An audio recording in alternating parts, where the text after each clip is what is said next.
Hello my dear students. आज हम electrochemistry का topic fifth Faraday's law of electrolysis पढ़ेंगे। पहले तो हम इसका कंसेप्ट पढ़ेंगे एंड देन हम इसके मोस्ट इंपॉर्टेंट पीवाईक्यूज और कुछ एनसीईआरटी के क्वेश्चंस करेंगे। इस जगह ध्यान से देखिए कि इस जगह हमारा टॉपिक फिफ्थ है कौन सा, फैराडेज लॉ ऑफ इलेक्ट्रोलाइसिस। इसका मोस्ट इंपॉर्टेंट पीवाईक्यूज हमको करनी है। इस जगह मैं आपसे उम्मीद करता हूं कि आप इन लेक्चर्स को सीरियल वाइज देख रहे होंगे। अगर आप सीरियल वाइज देख रहे हैं तो आपको ये लेक्चर एकदम बहुत अच्छे से समझ में आ रहे होंगे। उम्मीद करता हूं कि आपने चैनल को लाइक भी कर दिया होगा, शेयर भी कर दिया होगा और सब्सक्राइब भी कर दिया होगा, क्योंकि लाइक शेयर और सब्सक्राइब करने में आपका कुछ नहीं जाता और कुशाग्र सर को मोटिवेशन आता।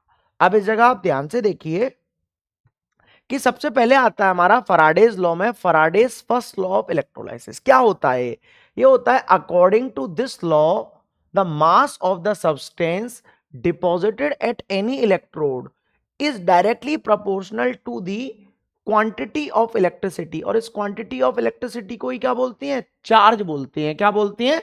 Charge passed through the electrolytic solution. अब इस जगह आप ध्यान से देखिए कि इस जगह मास जो है, mass of the substance deposited, ये जो मास है डायरेक्टली प्रोपोर्शनल किसके है? चार्ज के, जिसको मैं क्वांटिटी ऑफ इलेक्ट्रिसिटी भी बोल सकता हूं। तो जब भी कोई साइन हटाते हैं तो इज इक्वल टू कांस्टेंट लगाते हैं। तो जो कांस्टेंट आया है इस जगह, कांस्टेंट क्या आया है? z कांस्टेंट आया है। तो z को क्या बोलते हैं? इलेक्ट्रो केमिकल इक्विवेलेंट बोल सकते हैं। क्या बोल सकते हैं? इलेक्ट्रोकेमिकल इक्विवेलेंट बोल सकते हैं। बोलिए बात समझ में आ रही है कि नहीं आ रही? लेकिन आप जानते हो कि बट Q क्या होता है? Q इक्वल टू IT होता है। तो इस जगह जब मैं रखूंगा तो इसलिए M इक्वल टू Z तो है ही, और Q की वैल्यू को इस जगह पुट कर दे रहा हूं तो ZIT हो जाएगा। इस जगह I क्या है? वेयर I इस जगह करंट है। सब लोगों को फिजिक्स में पढ़ रखा होगा आप लोगों ने, तो पता होगा। और T क्या है? टाइम है। क्या है? टाइम। करंट की यूनिट क्या होती है? एम्पियर। और टाइम की वो आर में भी दे सकता है, मिनट में भी दे सकता है और सेकंड में भी दे सकता है। आर और मिनट में देगा तो सेकंड में हम उसको कन्वर्ट करेंगे। ठीक है। अब इस जगह आप ध्यान से देखिए डेफिनेशन ऑफ जेड। कभी कभार इस जेड की डेफिनेशन पूछ लेता है। जेड क्या है? इलेक्ट्रोकेमिकल इक्विवेलेंट है। क्या है जेड? Electrochemical equivalent. देखिए कैसे करते हैं इसको। मैंने आपको बताया कि mass directly proportional to Q. तो जब भी कोई साइन हटाते हैं तो इजिकल टू कांस्टेंट लगाते हैं।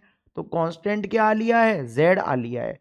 तो इस जगह से अगर मैं जेड निकालूं तो इसको मैं इधर भेज दूं तो m अपॉन क्यू हो लेगा। क्या हो लेगा? m upon Q. अगर मैं इस जगह इफ q को 1 कूलाम मान लूं तो इसको क्या कर सकता हूं मैं? z equal to m upon 1।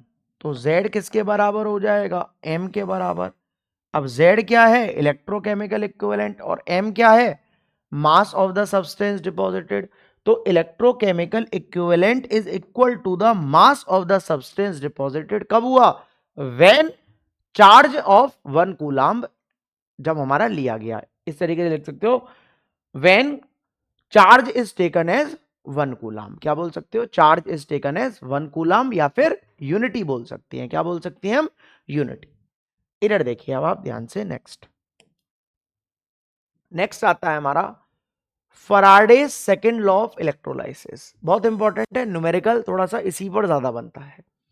According to this law when the same quantity of electricity, ध्यान से सुनना, when the same quantity of electricity is passed through the different electrolytic cell, किसमें? Different electrolytic cell connected in the series, series में connect होने चाहिए वो electrolytic cell, then the mass of the substance deposited at any electrode will be in the ratio of equivalent weight। किसके बराबर होता है? Equivalent weight के बराबर होता है। इस जगह आप ध्यान से देखिए, इस जगह मैं आपको कर कर बता रहा हूं, ध्यान से देखना बिल्कुल। जैसे इस जगह मैं एक इलेक्ट्रोलाइटिक सेल ले रहा हूं, ये एनोड है, ये कैथोड है।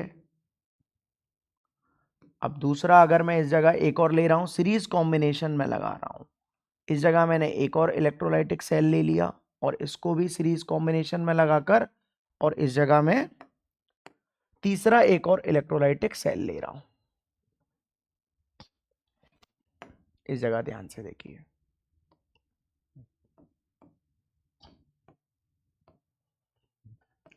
और इधर भी मैं इसको भी सीरीज कॉम्बिनेशन में लगा रहा हूं, ठीक है ना।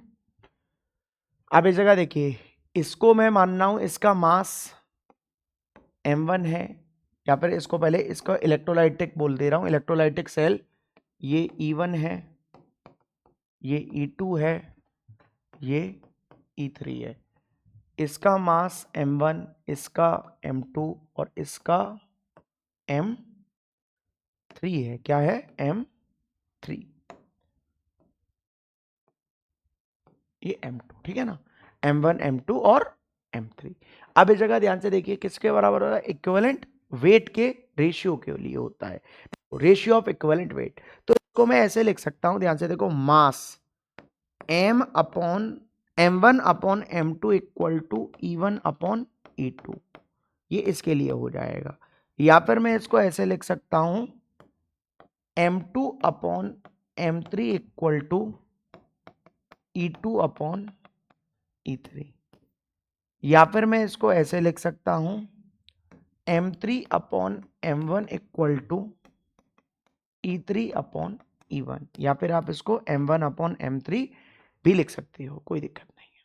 बोलिए इतनी बात समझ में आ रही है कि नहीं आ रही? वेयर इस जगह E क्या है? E यही है, इक्विवेलेंट मास बोल सकता हूं, या फिर इसको इक्विवेलेंट वेट बोल सकता हूं। इक्विवेलेंट मास या फिर equivalent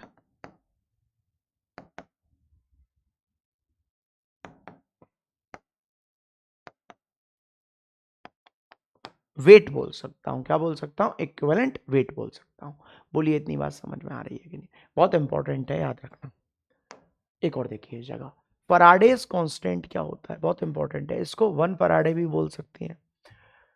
the charge carried bye 1 mole of electron is called 1 Faraday. अब आपने चार्ज का फॉर्मूला तो पढ़ रखा है, क्या होता है? Q इक्वल टू NE होता है।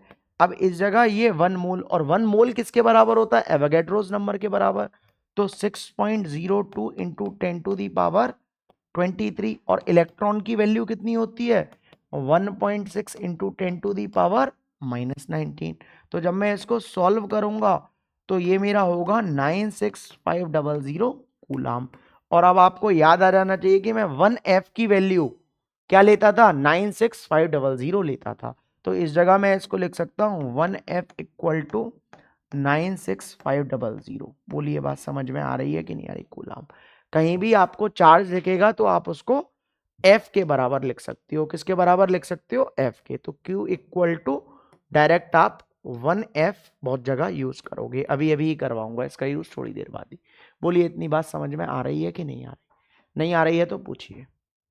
इसका यूज बहुत होना है, याद रखना। न्यूमेरिकल भी बनता है इस पर डायरेक्ट, ठीक है। इस जगह देखिए next, numerical value of Z, very important. पक्का मतलब पक्का इसके ऊपर 2025 में एक न्यूमेरिकल गारंटी के साथ बनना है, न्यूमेरिकल वैल्यू ऑफ Z पर। ध्यान से आप इधर देखिए, मैंने आपको क्या बोला है? मैंने आपको बोला है कि मास डायरेक्टली प्रोपोर्शनल किसके होता है? चार्ज के।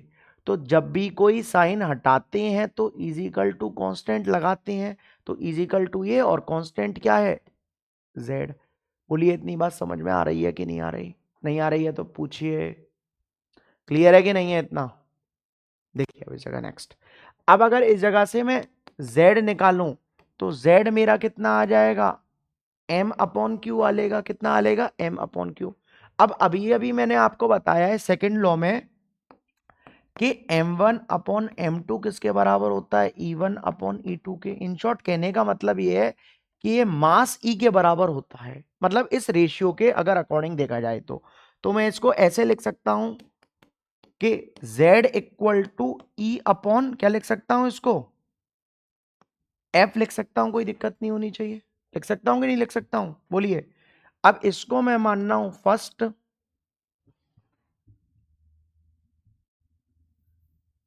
क्या मानना हूं इसको फर्स्ट, और इसको पुट कर रहा हूं फर्स्ट में। किस में पुट कर रहा हूं? फर्स्ट में।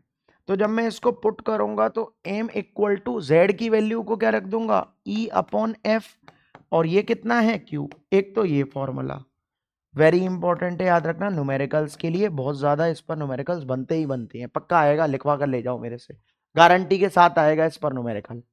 देखिए नेक्स्ट इतना लिख दिया, लेकिन आप जानते हो कि बट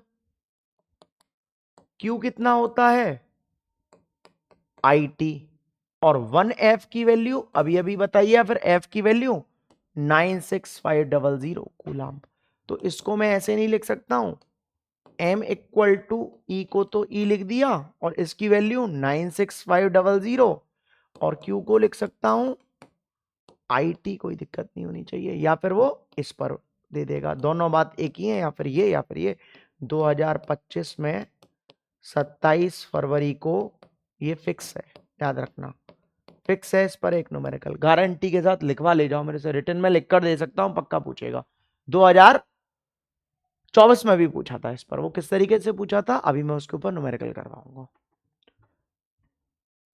इधर देखिए, अब इस जगह ध्यान से देखिए, बहुत इंपॉर्टेंट है, charge required to deposit a metal ion into metal. ध्यान से देखो, मेटल आयन से मेटल बना रहा है, मतलब क्या बना रहा है वो, इधर ध्यान से देखो, एम एन पॉजिटिव से एन पॉजिटिव चार्ज कम हो रहा है, और पॉजिटिव चार्ज का कम होना क्या कहलाता है? रिडक्शन कहलाता है। क्या कहलाता है? रिडक्शन। और रिडक्शन में इलेक्ट्रॉन्स कहां ऐड होती हैं? रिएक्टेंट साइड, OPRR आपको याद आ जाना चाहिए।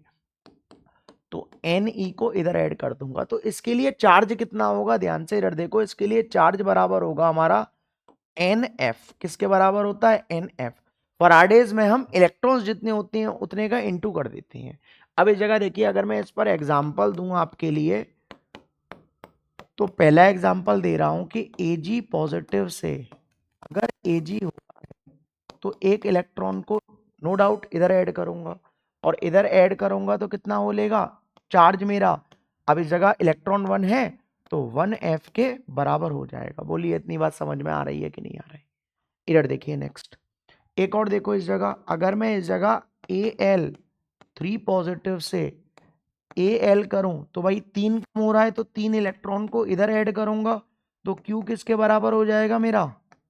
3F के बराबर हो जाएगा। किसके बराबर हो जाएगा?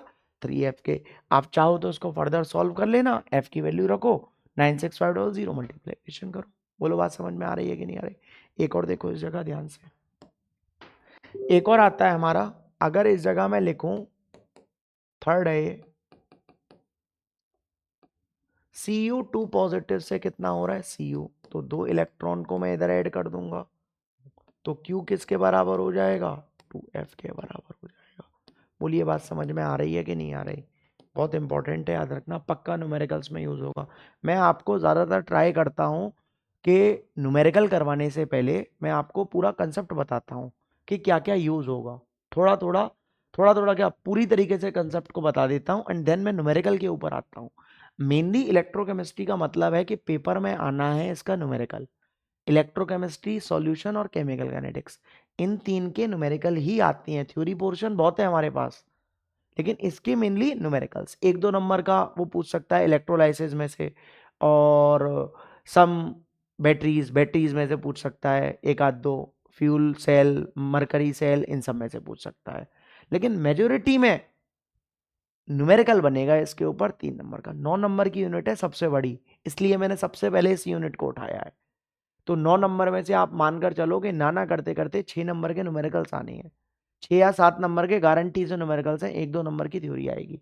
थ्योरी के लिए मैं अभी आपके लिए एक वन शॉट PYQs लेकर आऊंगा, लगभग लगभग 30 PYQs में आपके लिए इस जगह इलेक्ट्रोकेमिस्ट्री के अपलोड करूंगा, तो वो 30 PYQs में आपकी थ्योरी कवर हो जाएगी। अभी बस आप न्यूमेरिकल, क्योंकि न्यूमेरिकल में उस PYQs में डायरेक्ट नहीं सिखा सकता हूं आपको, मैं इसमें आपको बहुत अच्छे से सिखा सकता हूं न्यूमेरिकल, ठीक है ना?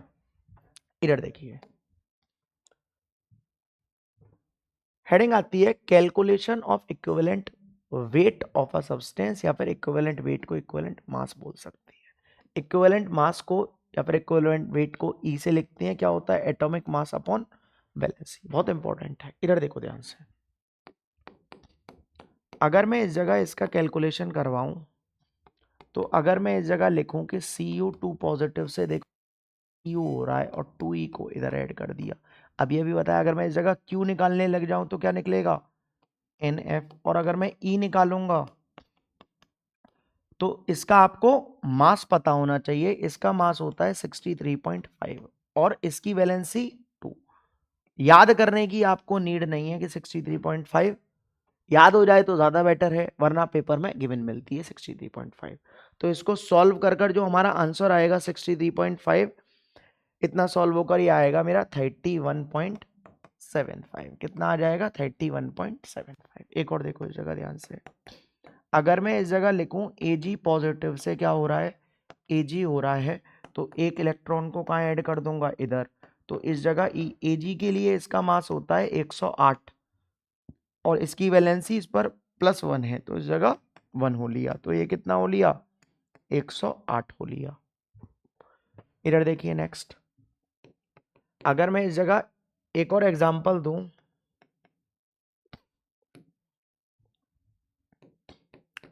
तीसरा एग्जांपल आता है मेरा Al3 पॉजिटिव से मैं कर दे रहा हूं Al।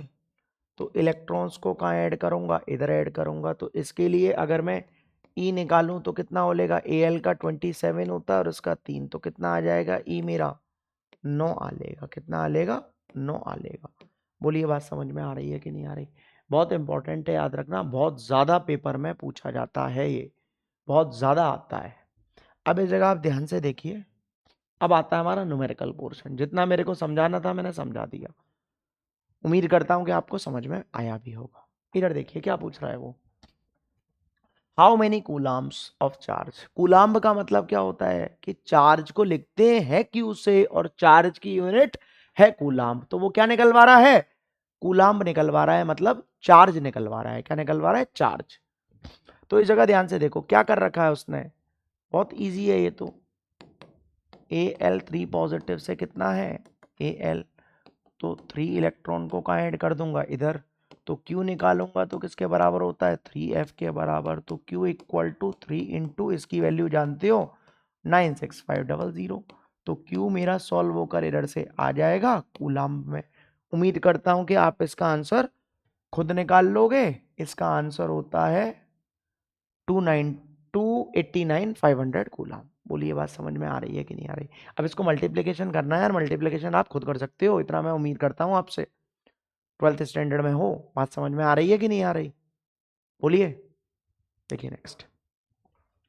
अब इस जगह ध्यान से देखिए, इंपॉर्टेंट है ये आया था 2024 में, मेन पेपर में आया था। नहीं है तो आपके पास मेन पेपर अगर पुराना हो तो ज्यादा बेटर है, नहीं है तो नेट पर सर्च मारो, ये मिल जाएगा आपको 2024 के पेपर में। वरना विश्वास रखो मेरे ऊपर, आया था मतलब आया था, इस चीज को मैं बोल रहा हूं। इस जगह ध्यान से देखिए। अब MnO4 नेगेटिव है, ये थोड़ा सा गलत हो गया है। MnO4 है इस जगह, 4 इस जगह है, नेगेटिव ऊपर है, ठीक है ना। MnO4 नेगेटिव से कितना है, Mn2 पॉजिटिव। अब इस जगह देखो, इस जगह मैं Mn का ऑक्सीडेशन नंबर निकाल रहा हूं, तो इसका कितना होता है, x, ऑक्सीजन का -2, तो इसका -8 इक्वल टू -1। तो x की वैल्यू कितनी आई है, 7। मतलब जो Mn के ऊपर चार्ज लगा हुआ है वो कितना लगा हुआ है, 7 पॉजिटिव लगा हुआ है। 7 पॉजिटिव से कितना जा रहा है, 2 पॉजिटिव। क्या हो रहा है, रिडक्शन, और रिडक्शन ही वो बोल रहा है। तो जब रिडक्शन हो रहा है तो 7 से कितना हुआ, 2 कितने कम हुए, 5 कम हो रहा है। तो 5 इलेक्ट्रॉन्स को मैं कहाँ ऐड करूंगा, इधर ऐड कर दूंगा। बोलिए बात समझ में आ रही है कि नहीं आ रही। तो इस जगह ये मेरा हो जाएगा Q इक्वल टू 5F। तो Q इक्वल टू 5 और इसकी वैल्यू कितनी होती है, 96500। तो जब मैं इसको सॉल्व करूंगा तो इसका आंसर मेरा आ लेगा। उम्मीद करता हूं कि सॉल्व आप खुद कर लोगे। तो इसका आंसर आ जाएगा 482,500 कूलाम। बोलिए बात समझ में आ रही है कि नहीं आ रही। उम्मीद करता हूं कि मैथ्स आती होगी, मल्टीप्लिकेशन, डिवाइड, ठीक है ना। देखिए नेक्स्ट। नेक्स्ट आता है reduction of 1 mole of CaCl2 to Ca, important है, याद रखना। अब वो क्या बोल रहा है कि CaCl2 से क्या बोल रहा है, Ca, इस जगह Ca का निकाल लो, 2 पॉजिटिव आएगा, वरना आपको इसका डायरेक्ट पता होना चाहिए।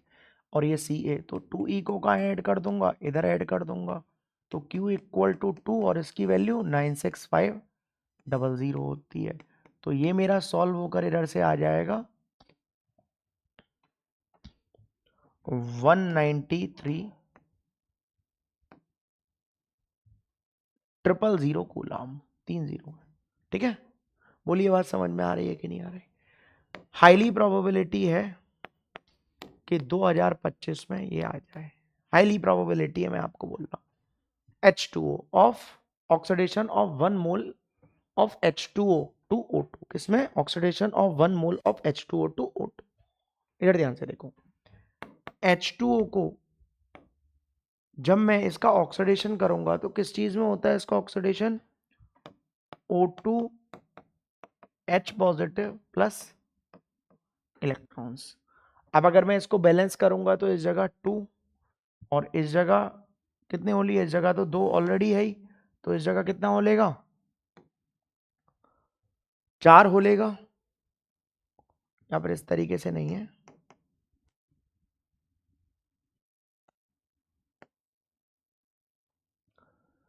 ये देखो इस तरीके से है। H2O gives half O2 2H positive plus 2 electron, ठीक है ना। अब ऑक्सीडेशन पूछ रहा है, तो इस जगह Q की वैल्यू कितनी आ जाएगी, 2F, तो Q इक्वल टू 2 और इसकी वैल्यू 96500। तो सॉल्व होकर हमारा इसका आंसर आ लेगा, ऊपर ही है, 193,000। इंपॉर्टेंट है, याद रखना है, वेरी इंपॉर्टेंट, याद रखनी पड़ती है रिएक्शन ऑक्सीडेशन H2O का। ट्राई टू लर्न इट, इस रिएक्शन को याद कर लो। इधर देखिए नेक्स्ट, नेक्स्ट आता है, क्या है, इंपॉर्टेंट है, calculate the number of Coulomb's. फिर से वो क्या निकलवा रहा है, क्यों निकलवा रहा है, दे दिया है 54 ग्राम, मतलब मास दे दिया है मेरे को 54 ग्राम। Al, अब AlCl3 को इलेक्ट्रोलाइज्ड कर दिया तो इतना। आपको पता है मास डायरेक्टली प्रोपोर्शनल Q के होता है, तो M इक्वल टू कितना हो लेगा, ZQ, कोई दिक्कत नहीं होनी चाहिए। बट आपको पता है कि Z को क्या लिख सकता हूं मैं, E/F लिख सकता हूं। इधर देखिए लिखवाया है मैंने, Z को E/F, ये है Z इक्वल टू E/F, ये फॉर्मूला लिख रहा हूं, इंपॉर्टेंट भी लगा रखा है ऑलरेडी। तो इस जगह ध्यान से देखिए, तो इस जगह जब इतना कर दिया तो करूंगा तो M इक्वल टू कितना हो लेगा, ये E/F इंटू Q, कोई दिक्कत नहीं होनी चाहिए। लेकिन आप जानते हो कि E कैसे निकालते हैं, E हम निकालते हैं एटॉमिक मास अपॉन वैलेंसी। अब इसका एटॉमिक मास कितना दिया हुआ है, 27 दिया हुआ है, और एल्यूमिनियम की वैलेंसी 3, तो कितना आ लेगा, ये 9 आ लेगा मेरा सॉल्व होकर। बोलिए बात समझ में आ रही है कि नहीं आ रही, बोलिए आ रही है कि नहीं आ रही। ठीक है, तो इस जगह जब मैं इसको करूंगा तो M इक्वल टू, मास भी दिया हुआ है, अब डायरेक्ट पुट करता हूं वैल्यूज। मास कितना है 54, E कितना है 9, ये कितना है 96500। चार्ज निकालना है, फाइंड करना है, ये कितनी बार जाएगा, 6 बार चले जाएगा। तो इसको इधर भेज दूंगा तो Q इक्वल टू 6 इंटू 96500, तो जो भी आंसर आ लेगा वो मेरा कूलाम्ब में आ लेगा। बार बार मैं बोल रहा हूं कि मैं उम्मीद करता हूं आपसे कि आपको ये सॉल्व करना आता है। बोलिए इतनी बात क्लियर हुई कि नहीं, बताइए समझ में आया है कि नहीं आया, आ गया। इधर देखिए नेक्स्ट क्वेश्चन, बहुत इंपॉर्टेंट क्वेश्चन है, ये भी इंपॉर्टेंट है। हाउ मेनी मोल्स, क्या पूछ रहा है, मोल्स पूछ रहा है। थोड़ा सा सॉल्यूशन की नॉलेज आपको होनी चाहिए, नंबर ऑफ निकलवा रहा है जिसको एन से लिखते हैं। 1 कैपिटल एम क्या दे दिया है, ये मोलरिटी दे दी है। HgNO3 और ये क्या दे दिया है, एम्पियर में करंट ऑफ 2 एम्पियर, मतलब आई दे दिया है मेरे को 2 एम्पियर, और 5 घंटे मतलब टाइम दे दिया है 5 आवर्स। इसको पहले से ही चेंज कर लो, 5 into 60 into 60। No need to solve it, इसकी क्योंकि आंसर मोल्स चाहिए तो इसको सॉल्व करने में टाइम वेस्ट मत करना अपना। बोलिए इतनी बात समझ में आ रही है कि नहीं आ रही? अब देखिए इस जगह ध्यान से, अब इस जगह अगर आपको पता है कि mass directly proportional to Q, तो m equal to Z Q, तो m equal to E upon F into Q, कोई दिक्कत नहीं होनी चाहिए। बोलिए बात समझ में आ रही है कि नहीं आ रही? नहीं आ रही है तो पूछिए। तो मास जब मैं निकालूंगा ये, वो कितना दे दिया है इसका 200.6, ठीक है ना, ई निकालना हूं 200.6, और अगर मैं इसको तोड़ूंगा तो Hg की वैलेंसी 2 आएगी, और इसकी वैल्यू आप जानते हो 96500। बोलिए कोई दिक्कत तो नहीं है? अब इधर आप ध्यान से देखिए, जब इसको करूंगा तो ये मेरा चार्ज कितना है, IT होता है, तो इस जगह से I कितना है मेरा इस जगह, या चलो निकाल कर बताता हूं। इधर देखो आप ध्यान से, सॉल्व कर कर ही बता रहा हूं मैं आपको। इस जगह मैं इसको लिख सकता हूं m equal to E upon F into I T, कोई दिक्कत नहीं होनी चाहिए। बोलिए बात समझ में आ रही है कि नहीं आ रही? अब इस जगह देखो, ई को मैं इधर सॉल्व कर देता हूं। ई जब मैं निकालूंगा तो ये कितना है 200.6 अपॉन 2, तो ये 100.3 आ लेगा मेरा ई सॉल्व होकर, जिसको मैं भी यूज करूंगा। तो इस जगह जब मैं m निकालूंगा तो 100.3, और ये कितना है 96500। आई कितना है 2 एम्पियर, और ये कितना है 5, और इसको 60 इंटू 60 में मैंने कर लिया था। बोलिए बात समझ में आ रही है कि नहीं आ रही? तो जब मेरा इसको मैं सॉल्व कर कर इसका आंसर निकालूंगा तो इसका आंसर मेरा सॉल्व होकर आ जाएगा 37.42 ग्राम। कितना आ लेगा 37.42 ग्राम। बोलिए बात क्लियर है कि नहीं है?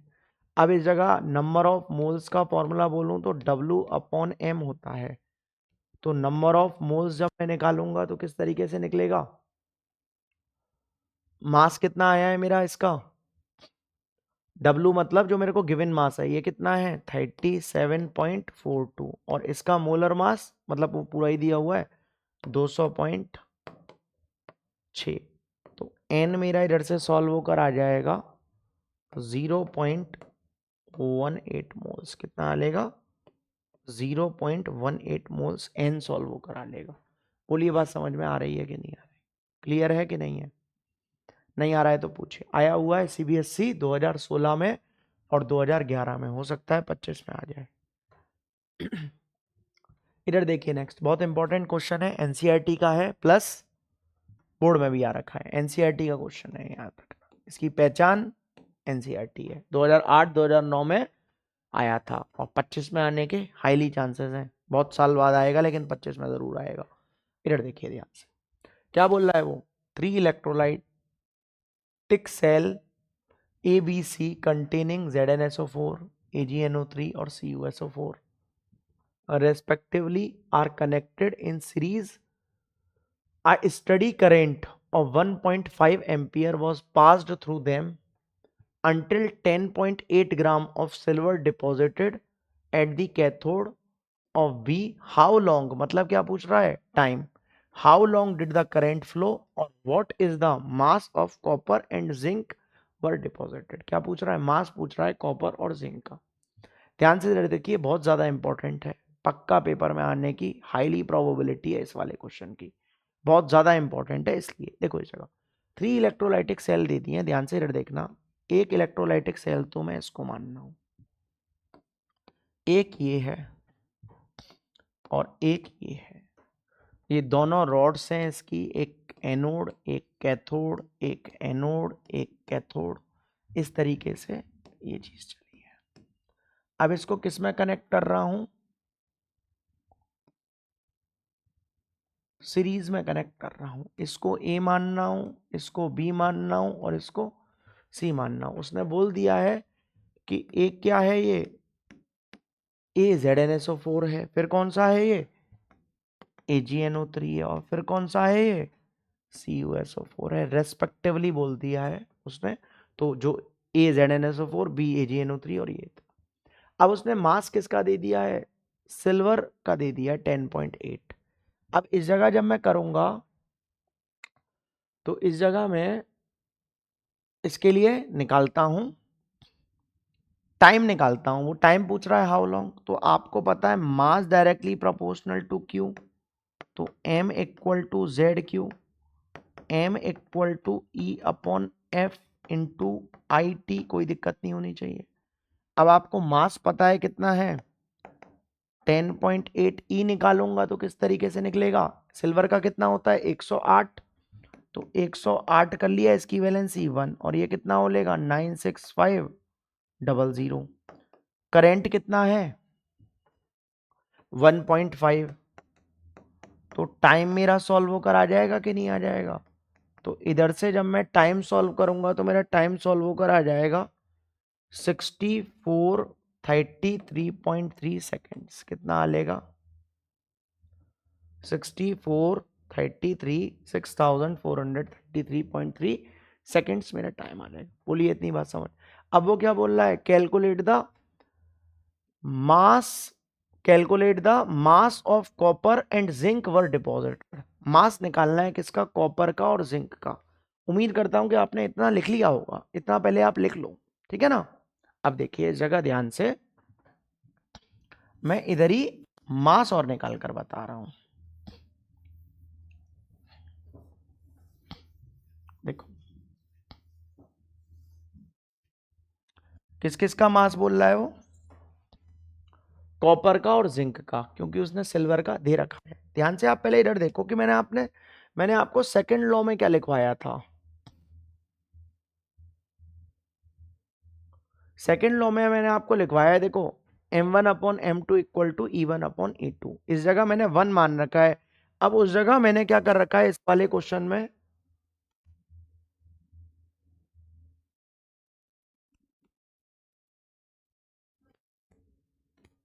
ये देखिए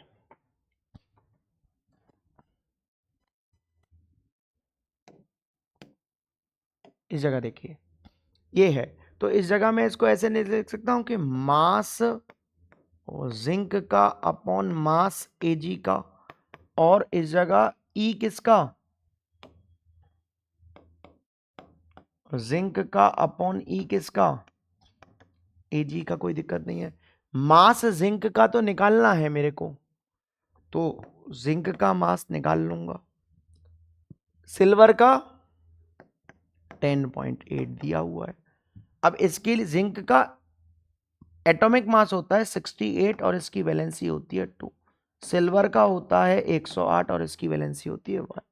तो अब इसके बाद मैथ्स बची है, तो मास जिंक का मेरे को निकालना है। इसको आप खुद सॉल्व करना, तो इसका मेरा आंसर आ जाएगा 3.25 ग्राम। कितना आ लेगा 3.25 ग्राम किसका आ लेगा, जिंक का मास आ लेगा। अब इसके बाद किसका निकालना है मेरे को, कॉपर का मास निकालना है। किसका निकालना है, कॉपर का। तो इस जगह ध्यान से देखिए कि मास सिल्वर का और मास कॉपर का ले लूं। अब आप चाहो तो जिंक के मास से कर सकते हो, लेकिन मैं सिल्वर के से क्यों कर रहा हूं, क्योंकि गिवन है। हो सकता है मेरा ये गलत निकल आया तो इधर जब मास लिखूंगा तो मेरा ये भी गलत निकलेगा, इसलिए हमेशा जो गिवन होता है उससे करते हैं। तो इस जगह ई किसका है,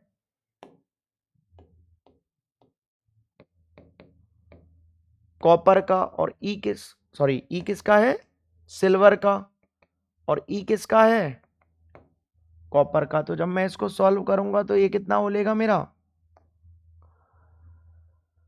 10.8, और इसका मेरे को निकालना है, इसका कितना है 108 डिवाइडेड बाय 1, और इसका 63.5, और कॉपर की वैलेंसी 2 होती है। मैंने निकलवा भी दी थी 31 पॉइंट आई थिंक 72 निकलवाई थी, ठीक है। तो इस जगह जब मैं इसका कॉपर का मास निकालूंगा सॉल्व कर कर, तो इसका आंसर मेरा आ जाएगा 3.715 ग्राम। बोलिए बात समझ में आ रही है कि नहीं आ रही? बोलिए, आ रही है बात समझ में कि नहीं आ रही? क्लियर है कि नहीं है इतना? बोलिए, बहुत इंपॉर्टेंट क्वेश्चन है ये, आ सकता है बोर्ड में आने की हाईली प्रोबेबिलिटी है इस क्वेश्चन की। ठीक है, नेक्स्ट देखिए। नेक्स्ट आता है, इंपॉर्टेंट है, ये भी आ रखा है सीबीएसई 2013 में, हाईली प्रोबेबिलिटी है कि 2025 में आ जाए, एनसीईआरटी का तो है ही ये। ठीक है ना? देखो, सिल्वर इज यूनिफॉर्मली डिपॉजिटेड या फिर electro deposited on a metallic vessel of surface 900 centimetre square, इसका दिया हुआ है, by passing a current 0.5 ampere for 2 hours. Calculate करना है thickness of silver deposited. Silver की क्या निकालनी है? थिकनेस निकालनी है। इधर देखिए आप ध्यान से, अच्छा क्वेश्चन है, आ सकता है पेपर में, याद रखना, वेरी इंपॉर्टेंट है। इधर देखिए आप ध्यान से, अब इस जगह आपको पता है कि mass directly proportional to Q, तो जब भी कोई साइन हटाते हैं तो इजिकल टू कांस्टेंट जेड, तो इसको क्या लिख सकता हूं? E upon F into Q, और इसको क्यू को क्या लिख सकता हूं? M equal to E upon F into I T. याद रखो, हमेशा आपको भली फॉर्मूला याद हो, लेकिन आप इस तरीके से करोगे तो ज्यादा बेटर है। फर्स्ट लॉ भी आप साथ के साथ सीखते जा रहे हो, याद हो जाएगा कि according to this law mass directly proportional किसके? क्वांटिटी ऑफ इलेक्ट्रिसिटी, जिसको चार्ज बोलते हैं। याद कर सकते हो आप, वरना इसको करोगे तो एक तरीके से ऐसा हो जाएगा कि आप इस चीज को रट रहे हो, इधर से समझने में आ जाएगा। हर बार करोगे कम से कम ये याद ही हो जाएगा अच्छे से, और हर बार फॉर्मूले को लिखना सीखो। केमिस्ट्री अगर सीखनी है तो कम से कम देखो, इसमें नया कुछ नहीं बनता। पहली बात मैं आपको बताऊं, न्यूमेरिकल की जो डिजिट बोल रहा हूं यही डिजिट आएगी, डिजिट भी नहीं चेंज आती। बहुत सालों से डिजिट चेंज किया जब से, इसमें क्योंकि चेंज हो नहीं सकता कुछ। ये इसको कंपेयर मत करना फिजिक्स से, कंपेयर मत करना मैथ से, ये अलग सब्जेक्ट है, जैसा है वैसा ही है ये, और ऐसे ही डायरेक्टली पूछा जाता है। इसमें चेंजेस बहुत कम, ना के बराबर चेंजेस किए जाते हैं, डायरेक्ट यही वैल्यू आएगी। मैं आपको इस चीज को बोल रहा हूं। इधर देखिए अब आप ध्यान से, अब इस जगह जब मैं इस जगह से मास निकालूंगा तो मास कितना आएगा मेरा? किसकी बात कर रहा है वो? सिल्वर की। ई अब मैंने आपको निकालना सिखा दिया, 108 अपॉन एक हो लेगा, और ये 96500। आई कितना हो लेगा? 0.5, और टाइम कितना है? 2, तो 2 इंटू 60 कर दो, कोई दिक्कत नहीं होनी चाहिए। तो इधर से मेरा मास सॉल्व होकर आ जाएगा इसका 4.07 ग्राम। कितना आ लेगा? 4.07 ग्राम मेरा मास इधर से सॉल्व होकर आ जाएगा। बोलिए बात समझ में आ रही है कि नहीं आ रही? अब देखो उसने मेरे को क्या दे दिया है। अब आपको पता होना चाहिए कि इस जगह वॉल्यूम का फॉर्मूला क्या होता है। वॉल्यूम का फॉर्मूला होता है हमारा मास अपॉन डेंसिटी। क्या होता है? मास अपॉन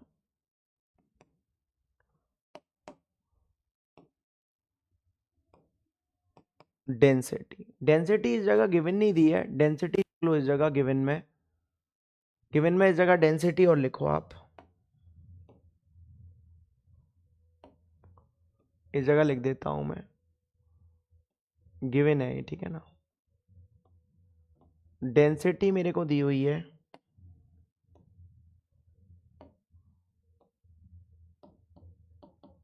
10.5 ग्राम पर ml। कितनी है? ग्राम पर ml 10.5 दे रखी है। अब देखो अगर मैं वॉल्यूम निकालूंगा तो ये मेरे को कितना दे दिया है? 4.07 मास, सॉरी, मास इतना है और डेंसिटी कितनी है? 10.5। तो वॉल्यूम हमारा सॉल्व होकर आ जाएगा इधर से 0.38, और वॉल्यूम की आप यूनिट जानते हो क्या होती है? सेंटीमीटर क्यूब होती है, पढ़ी होनी चाहिए आपने। अब इस जगह आप ध्यान से देखो, इतना वॉल्यूम निकाल लिया। अब जब मेरा इस जगह वॉल्यूम निकल कर आ गया है तो इस जगह क्या पूछ रहा है? वो थिकनेस पूछ रहा है। थिकनेस कैसे निकालूंगा मैं इसकी? थिकनेस मेरी इधर से सॉल्व होकर आ जाएगी वॉल्यूम अपॉन एरिया। अब वॉल्यूम मेरा कितना आया है सॉल्व होकर 0.38 और एरिया कितना है 900। तो इधर से मेरी थिकनेस सॉल्व होकर आ जाएगी 4.2 इंटू 10⁻⁻⁻4 सेंटीमीटर। कितना आ जाएगा -4 सेंटीमीटर। मैं बार बार आपको बोलता हूं कि इसको अब आप सॉल्व खुद ही करोगे। ये सॉल्व करवाना, इधर अगर मैं सॉल्व करवाऊं तो लेक्चर ही बहुत देर का जाएगा, आपके लिए दिक्कत है। इसको अब आप सॉल्व खुद कर सकती हो, ठीक है ना। इधर देखिए नेक्स्ट,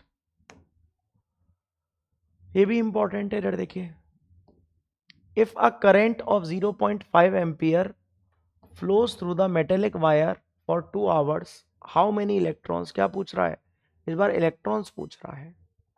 भाई इलेक्ट्रॉन्स का फॉर्मूला क्या होता है, एन निकलवा रहा है वो मेरे से। क्या निकलवा रहा है, एन इन शॉर्ट।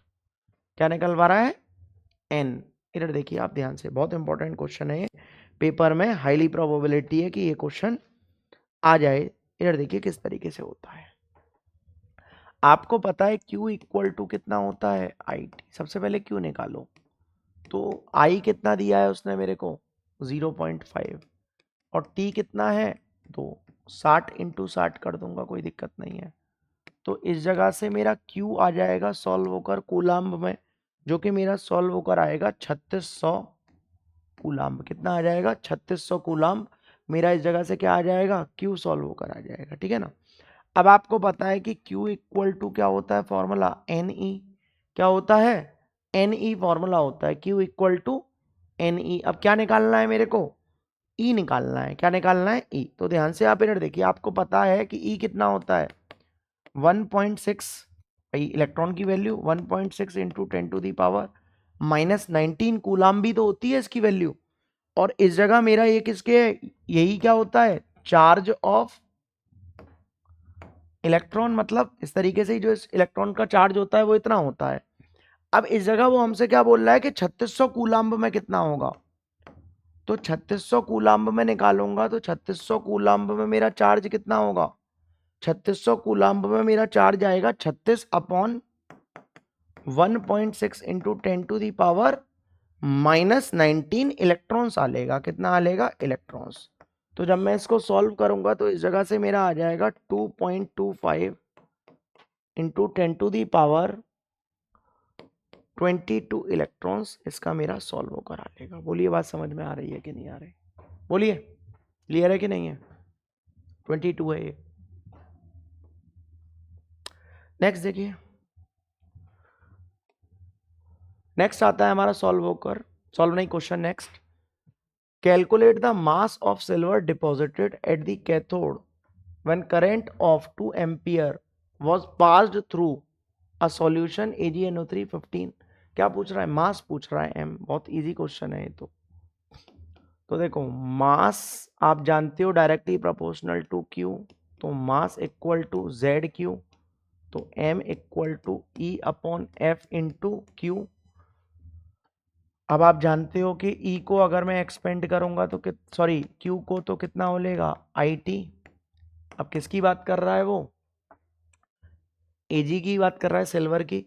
तो कितना है 108 अपॉन 1 और ये कितना है 96500।